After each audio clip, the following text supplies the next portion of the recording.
Signs of progress. North Korea's Kim Jong-un makes a surprise trip to China. We have reaction from the White House ahead of President Trump's meeting with the North Korean leader. Drawing boundaries. The Supreme Court hears arguments in a case involving an attempt to redraw a voting district in Maryland, how it could impact the midterm elections. Holy Week in the Vatican. We'll give you a preview of Pope Francis' schedule. And around the world, we'll show you how Catholics in Central America are marking the most important days on the Church's calendar. On EWTN News Nightly for Wednesday, March 28, 2018.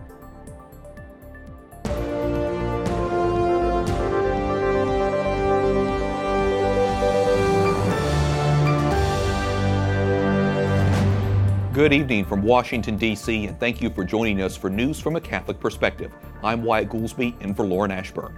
We can now confirm the North Korean leader Kim Jong-un and Chinese President Xi Jinping held secret talks. It comes amid tension between the United States and North Korea over its nuclear weapons program. White House correspondent Mark Irons reports. Good evening, Mark.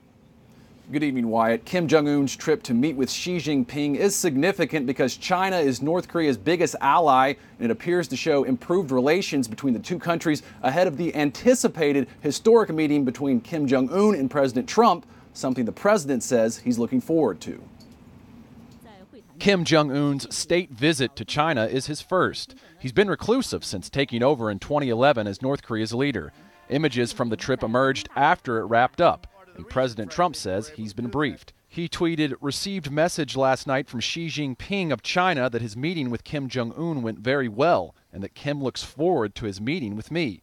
In the meantime, and unfortunately, maximum sanctions and pressure must be maintained at all cost." The White House hasn't confirmed when or where the president's meeting with Kim Jong-un will take place, but Press Secretary Sarah Sanders expressed cautious optimism about Kim's China visit. Since becoming the leader of North Korea, leaving his country for the first time for that meeting, and we consider that to be a positive sign that the maximum pressure campaign is continuing to work. One Northeast Asia expert says the meeting shows that China is asserting itself as a key player in any potential negotiations with Kim Jong-un's rogue regime. Any kind of management or ultimately resolution of the Korean Peninsula tensions has that road running through Beijing.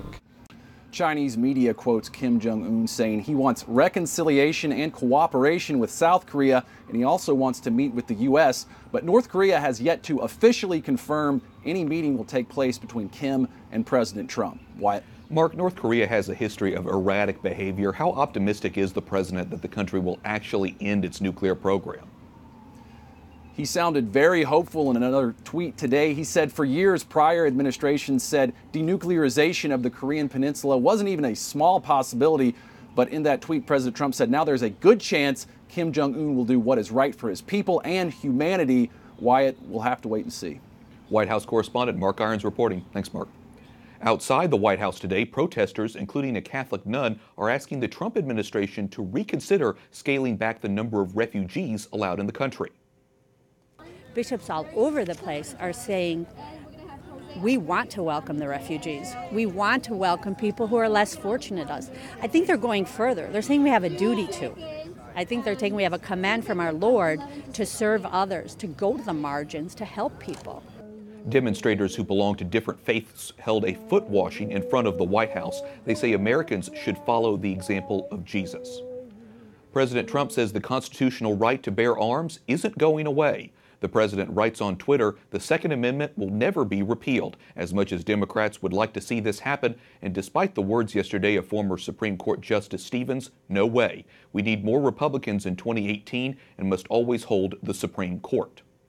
The Supreme Court struggles with how far states may go to craft electoral districts, giving the majority party a huge political advantage. It's the second case of this kind this term.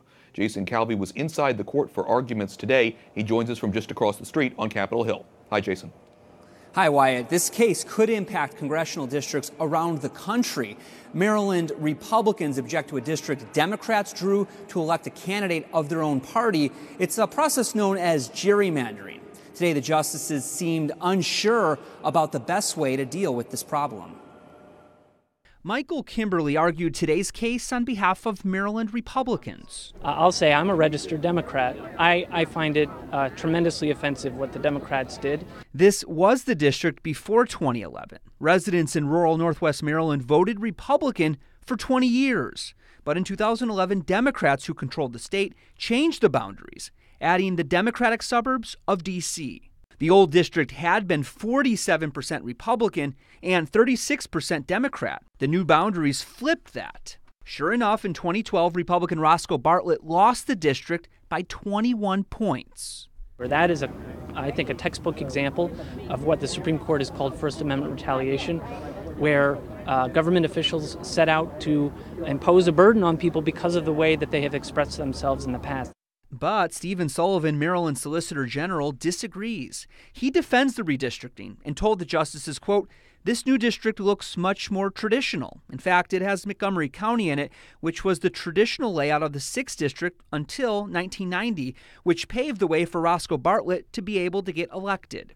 Pennsylvania's State Senator Joe Scarnati, a Republican, backs the state of Maryland. In a brief to the Supreme Court, he says, "No person or group of persons is ever guaranteed electoral success.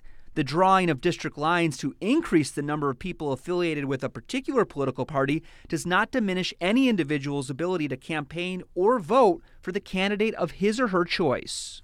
Chief Justice Roberts says the court has always allowed some political gerrymandering, but Justice Kagan says politics in this case is too much. Justice Breyer says if the court doesn't decide this case now, sophisticated map makers can use powerful technology to create even more partisan maps in the future. Wyatt? Jason, we expect the court's ruling by the end of the term in June. How could this case impact other states? And already this Supreme Court term, Wisconsin Democrats fought Republican-drawn maps. Over the past 16 months, other courts have struck down political gerrymandering plans by Republicans in North Carolina, Pennsylvania, and in Wisconsin. But it's possible the Supreme Court could punt this issue as several justices raised procedural problems with this case. Capitol Hill correspondent Jason Calvi reporting. Thanks, Jason. Thousands of soldiers and police enter a shantytown in Rio de Janeiro after a sharp uptick in violence. Brazil's second-largest city is experiencing a wave of gun battles nearly 2 years after it hosted the 2016 Olympics.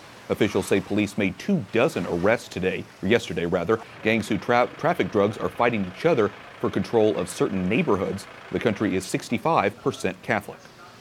ISIS resumes attacks in northern Iraq just months after officials declared victory over the group.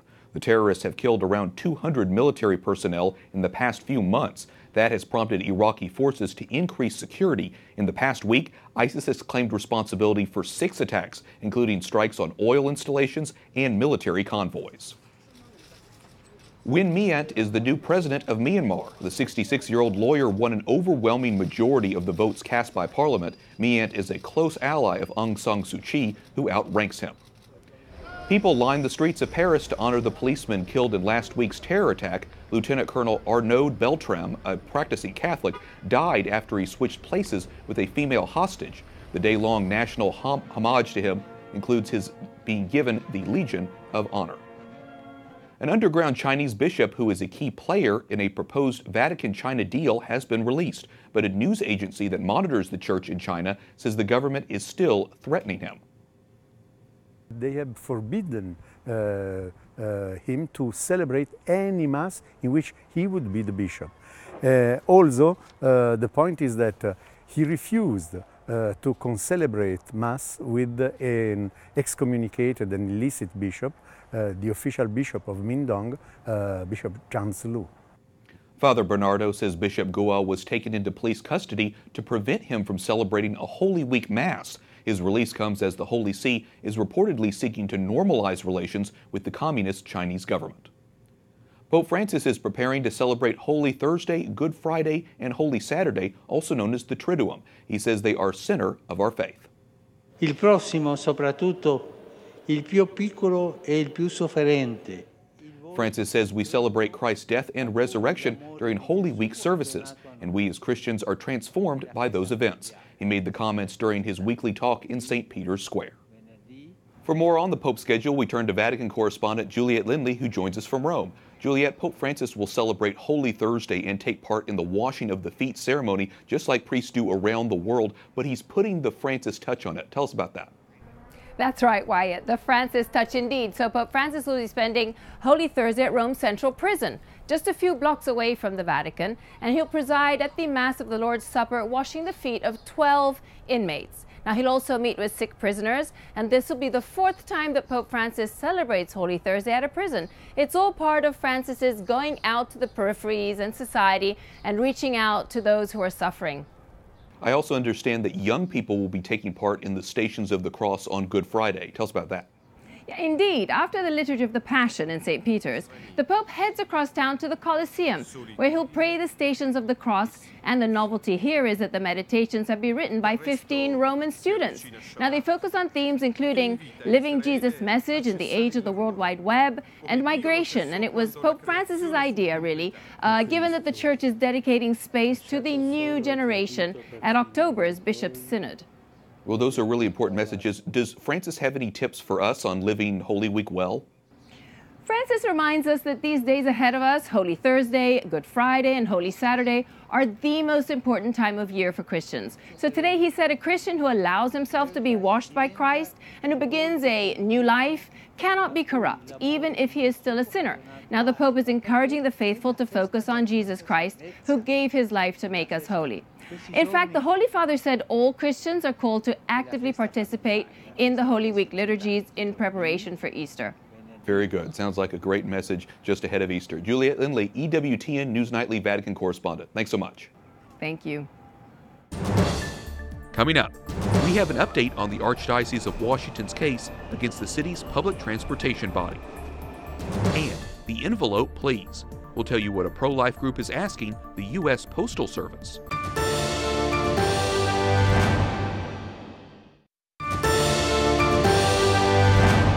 Welcome back. I'm Wyatt Goolsby, in for Lauren Ashburn. An attorney for the adult film star claiming a sexual encounter with President Donald Trump files a motion to depose the president and his lawyer. Michael Avenatti wants to ask about a $130,000 payment made to Stormy Daniels just days before the 2016 election.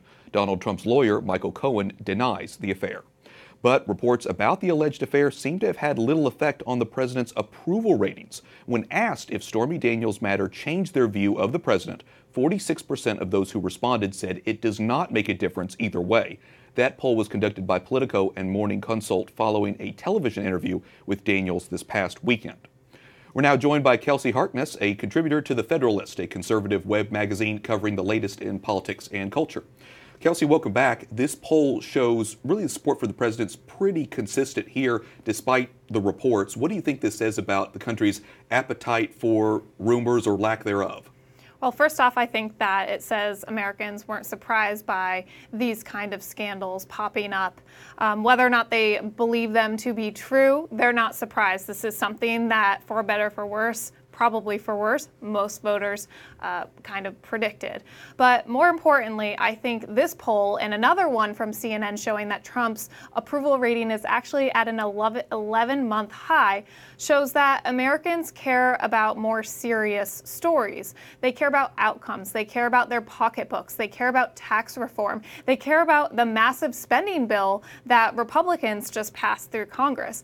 I think a lot of media are covering the story wall to wall, and while it might be good for TV ratings, it's not ultimately what's driving Americans to the voting booths. In a CBS interview, former Democratic President Jimmy Carter, of course, said he believes most people want a president, though, that can speak the truth, that's going to have fidelity in their marriage. Shouldn't Americans, especially religious Americans, really care about this issue? They should care, and I think this really puts conservatives and Republicans in a difficult position because nobody wants to condone, excuse, or ignore this story. But at the same time, we're talking about a Republican administration that is supporting a lot of policies that Americans care about and that are good for Americans. So how do you walk that line between not excusing this behavior, but also not going too far because we don't have the evidence just yet? yet, and also still supporting the policies that they believe are going to benefit them personally. So we're in a difficult position, but I think we can and should walk that line. Let's switch gears because I want to turn to another ongoing story that you've written about, which is the possible collusion between Trump's campaign and Russia. You've actually said the administration has had a pretty tough stance on Russia. Tell me a little bit about what you've been writing about and talking about on that. Yeah, so if you turn on your news at night, you're likely going to hear about this Trump-Russia collusion scandal, which there really hasn't been any evidence proving that to be true. I think that's why a lot of the media are turning into these other scandals, because the first one wasn't working out for them. It's sort of presented as if Putin and Trump are best buddies or something like that. Exactly. And the reality is, if you look at the policies that the Trump administration is employing when it comes to Russia and Russia's aggression in Crimea, in the Ukraine, where they're actually slaughtering innocent civilians. If you look at their response to Syria, the Trump administration has been far tougher on Russia than the Obama administration before it, and even the Bush administration before that. So anyone who thinks that Trump is going easy on Russia is just really living in an alternative reality. And obviously we've been reporting this week about kicking out all of the Russian diplomats as well. Very good. So many important issues. We appreciate you coming in. Kelsey Harkness, contributor at The Federalist, thanks so much. Thanks for having me. The University of Notre Dame will honor 2 women for their commitment to church teaching on human life. Harvard professor Mary Ann Glinton is a former U.S. ambassador to the Holy See. She also is a champion for the unborn. And Sister Norma Pimentel works closely with migrants and refugees fleeing Central America. Lawyers for the Archdiocese of Washington are still fighting a ban on religious advertising by the city's Public Transportation Board. They appealed in appeals court earlier this week. The D.C. Metro system last year rejected the Archdiocese's Catholic-themed ads, calling Find the Perfect Gift.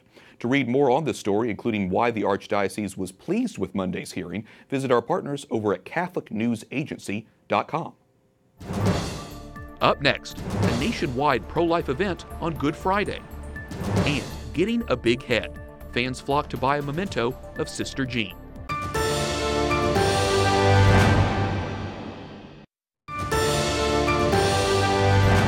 Facebook is changing its privacy settings. It comes in the wake of its data breach by Cambridge Analytica. Facebook says the redesigned security settings will let users decide what personal information the social network and third-party apps keep.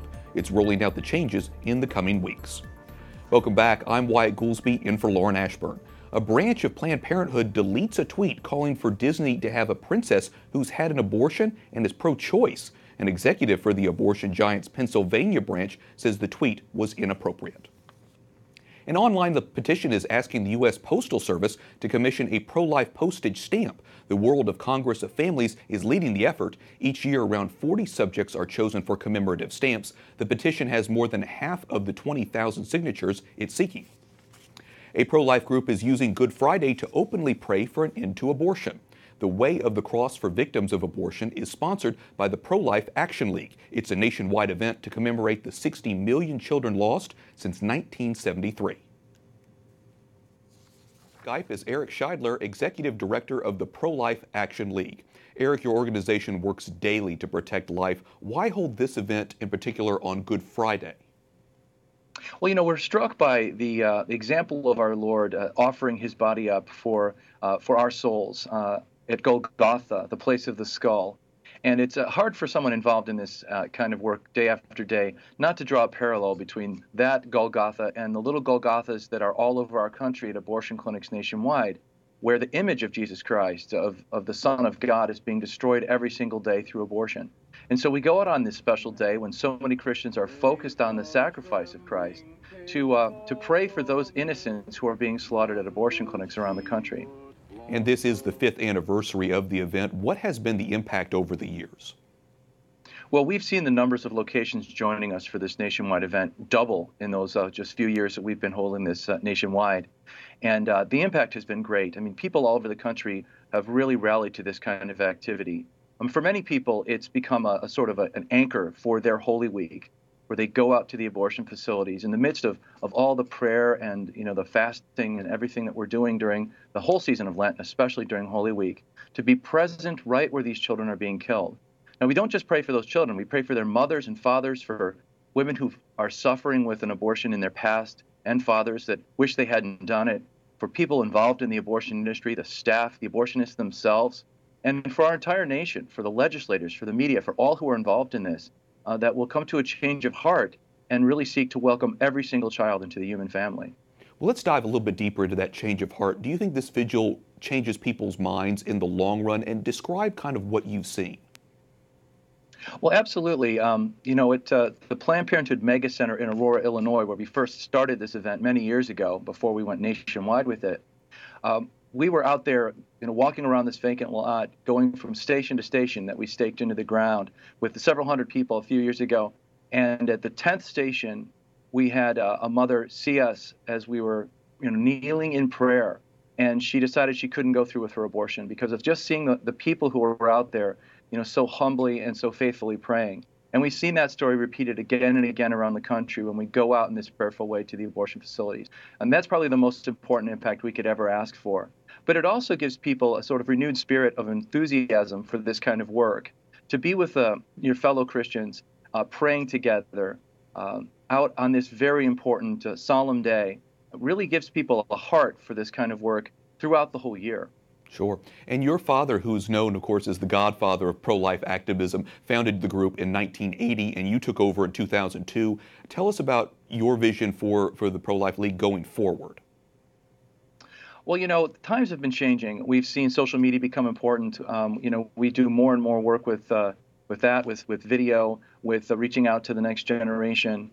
And there are some who feel like, well, the day of activism is done. We know that that's not true.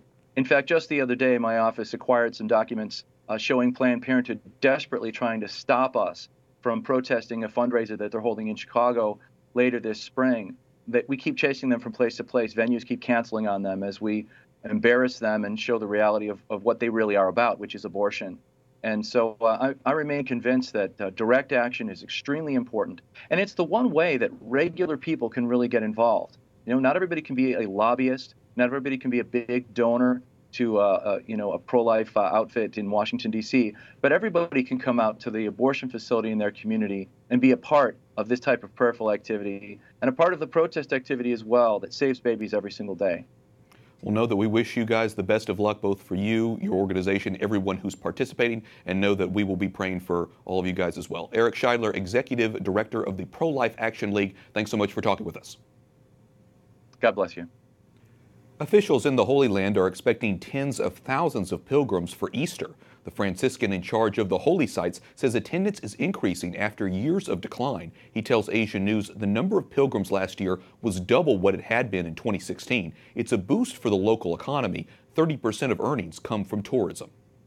And Catholics all over the world are marking Holy Week with local rituals. In Guatemala, a man tosses a bouquet of flowers onto a float depicting Jesus carrying the cross, while women in black honor the Virgin Mary of Sorrow. They were part of the country's traditional Holy Week procession. It dates from the year 1721. And finally tonight, Sister Jean Schmidt, the 98-year-old chaplain for the Loyola Chicago basketball team, has received national attention, and it's given her a big head. She's wearing her black Loyola warm-up jacket. She's wearing the Loyola signature scarf that the country has come to know and love. Her shoes will even have Sister and Jean on the back of them, just like her custom shoes that she wears for the games. Phil Sklar says the Sister Jean bobblehead is the best seller at the museum's history right now. The Ramblers are in the Final Four for the first time since 1963. They play Michigan on Saturday. The other semifinal also features a Catholic school, Villanova, who will play Kansas. And we'll be watching there, and who knows, maybe we'll even order some of those bobbleheads if they go all the way. And we thank you for watching tonight. For the entire EWTN News Nightly team, I'm Wyatt Goolsby. EWTN will have special programming for the rest of Holy Week, so you can visit EWTN.com for a program schedule. We hope you have a blessed Easter. We'll be back on Monday for more news from a Catholic perspective. Good night, and God bless.